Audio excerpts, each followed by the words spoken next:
Offense. I went over there to Coach Dawson's meeting the other day and said, "Hey, come on, let's go in here with me." I was like, "You want to come to wideout?"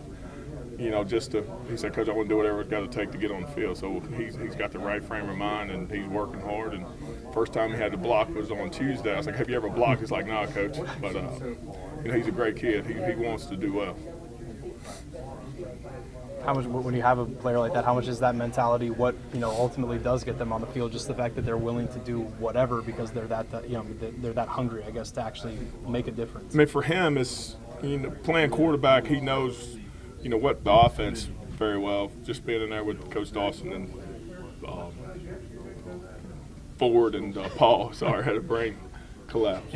But it's good to have Logan in there. He's competing hard, and right now we're looking for best 6-7 guys to go out there and play.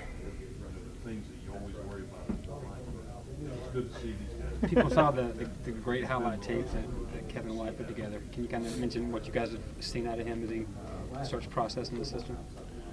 Kevin, Kevin is coming along. I don't want to toot Kevin's horn right now because he's been practicing for 7 days. So right now he's still part of the group. He's made some plays in practice, but right now he's just one of the guys. Until he gets through these 15 days of practice, we'll start talking about him. I'll start talking about him. Coach Hogan's will start talking about him. But for right now, he's just one of the guys in the group learning. We're expecting him to do a lot of good things for us, but for right now, he's just one of the guys that out of the 12 that we got that are out there that's working.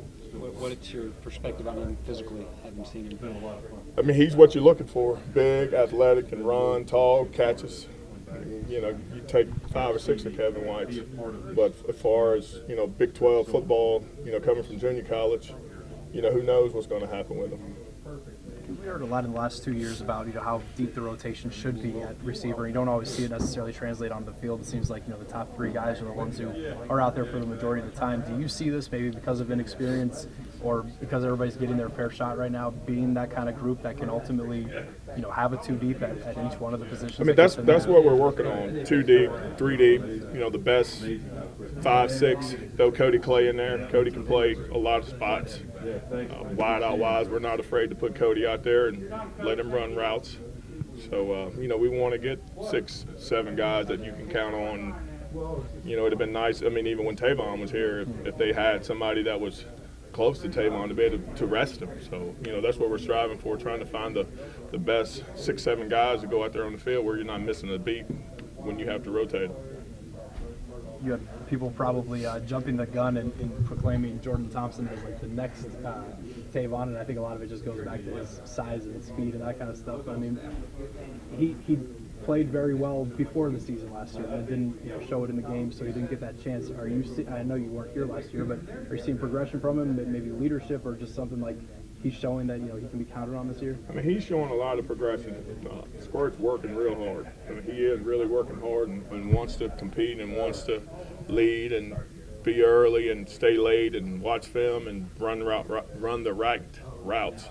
But as far as him being the next one, not saying that he couldn't be, but there's only one Tavon, and we all know that. And so, Squirt will do what he can do, and Jordan should be, Jordan, and not try to be anybody else. That's why I'm preaching to him now. We're only as good as a group.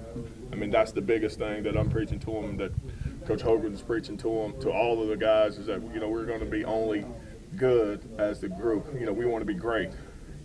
Good is 8 and 5. We want to be great. We want to have a great football team, and that's just buying in, doing the things that we're preaching and making them learn and making them do, and they should want to do the things that we're preaching to them. So I'm looking to have a great group and not 3 or 4 good players.